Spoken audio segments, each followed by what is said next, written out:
Hey, what's going on, guys? So today we're looking at one of the headlamps that came in a recent BattleBox. I finally had a chance to play around with this thing, and it is really cool. I actually really like this. This is made by a company called GlowCo. It's the first flashlight, or in this case, headlamp that I've been exposed to by the company. So I never heard of it, and when I did the unboxing of the BattleBox, it was bright outside. I was trying to go through the modes, didn't know exactly how the modes functioned anyway, so you didn't really get much of a demonstration of this light. So now that I've actually used it, a little more familiarized with it, I want to do a separate video on it. So here's the box it came with. You can hear the charging cable inside rattling around. This is rechargeable. There's a port on the bottom. All right, a little rubber cap, which is very cool. This charges in just under 3 hours. You can see inside the box 500 lumens. All right, and then just a picture of the light, right? So it came with some paperwork, which is very, very handy, very simple instructions, by the way, on how to use this. So you can pause your screen there, and then pause it there. It's kind of a breakdown. You can see 4 to 20 hours runtime, depending on which mode you're in.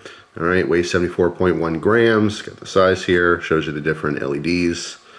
All right, and then obviously charging instructions, so you can pause there. All right, so taking a closer look at the light. All right, it is a headlamp. All right, nice stretchy band that is adjustable. All right, it is comfortable, and as I mentioned, it is pretty lightweight, so it's not like it's a big old, heavy light on your head. It is adjustable for positions. All right, so holding it totally sideways, you can see it cants down. If I'm quiet, you can hear it, kind of clicking into all those different positions.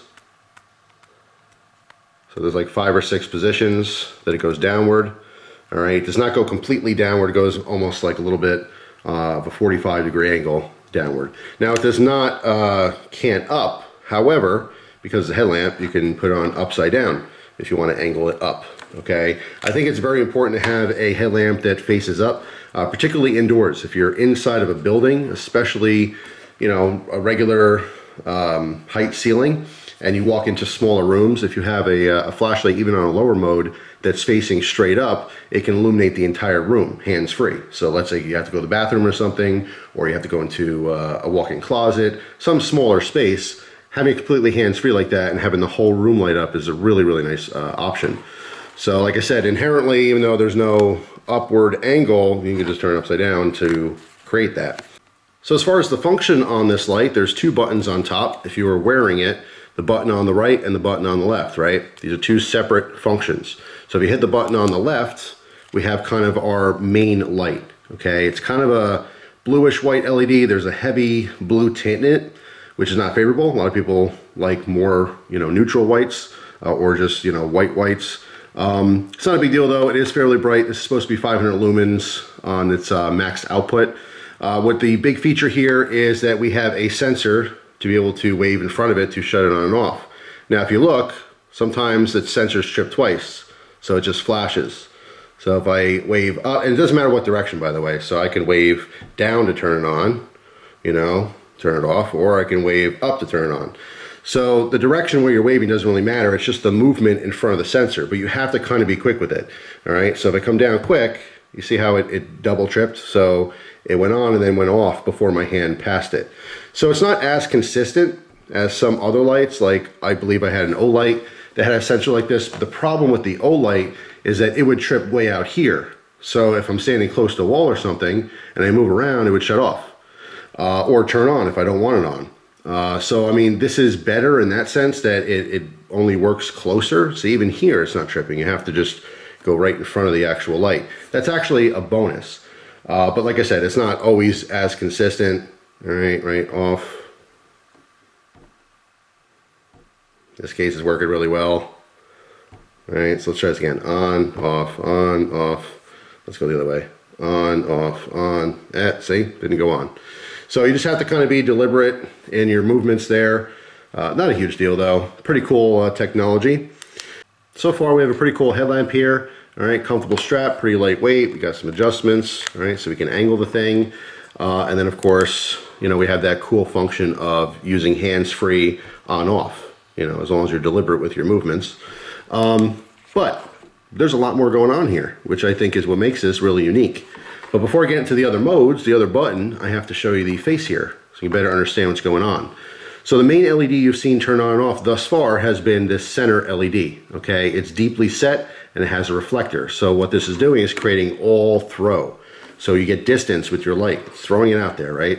It's a very bluish, cool white LED. You also notice there's two little circles here. Those, I believe, are the sensors. And then we have a strip of LEDs on both sides. Now, if you notice, these LEDs do not have reflectors. So what's going to happen is when you go into those other modes, it's going to be all flood. So the main one is all throw, and the other ones are all flood. So it's just an area light. So scattering that light every which way. So I'm going to quickly cycle through these, all right, and then we're going to go back and explain what they are. So first we're turning it on. We have that cool white LED again. Then we have two strips of warm white LEDs. Then we have both of them on. Then we have a red mode, and then we have the red mode that's flashing. All right, so you're cycling through as you hit the buttons. Now, if I go to one mode and I wait a little while because I'm talking here, eventually it's just gonna be set in this mode. So if I hit the button again, it's just gonna shut off. It's not gonna go to the next mode. Okay, so that's why I was cycling fast to begin with, and now we can talk about them. This is your same original mode you have with the other button. However, there's no sensor.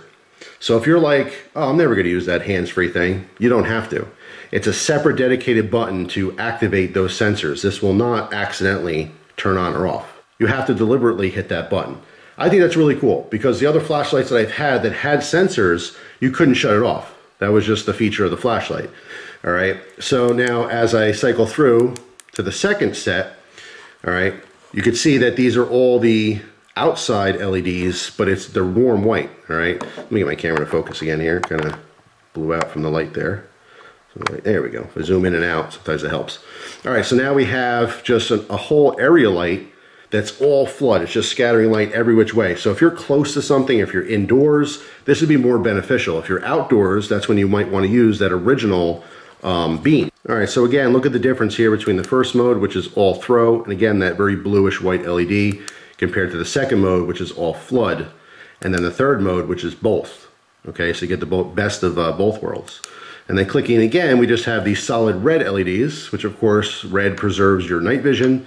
So if you're outside at night and you don't want to dilate your pupils with a really bright white LED or something, this would be what you wanted to use.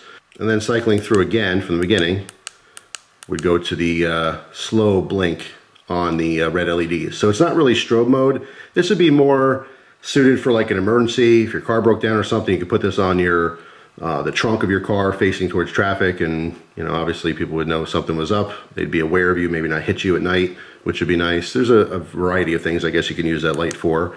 I probably won't use it, but it's just nice to have, and you can't really plan for emergencies, but when they happen, it's nice to have options and different types of gear like this, so you can use it for such a case. Yeah, I mean, overall, it is really, really cool. They sell this thing for $25. I think that's a fantastic price for what it is. It's not overpriced, it's not underpriced. I think it's worth the $25. It definitely sets itself apart from any other headlamp that I happen to have. Like I said, I have an Olight that has those hands-free sensor thing. It's really cool. It's a lot more of an expensive flashlight. It's also a lot heavier. It is more capable. There's more output and all the rest. But I just like all the different modes on this. So even though this is kind of a cheaper light, this is something that I'll definitely use quite often. So I really like it. And I want to do a separate video kind of showing all those different modes and stuff. So you guys can better understand what was going on with this thing. So yeah, GlowCo. I'm gonna have to look into the company, see what else, what other kind of products they have. But this is pretty impressive. I like this a lot. So yeah, that's pretty much it. Just wanted to go over that light again. When I did the unboxing, I kind of glazed over it real quick. Didn't show the modes. Didn't have an understanding of what it was capable of until after I used it. That's it for now, guys. Hopefully you enjoyed the video. Thank you so much for taking some time out of your day to check out what I'm talking about. I really do appreciate it. So thank you. Hopefully you have a wonderful day, and I will see you tomorrow with a brand new video. If you're new to the channel, I post videos every single day. So sometimes the subscription box doesn't work, sometimes the bell doesn't work, but if you check back every day, you'll see new content. So that's it. Have a good one, guys. I'll see you tomorrow. Take care.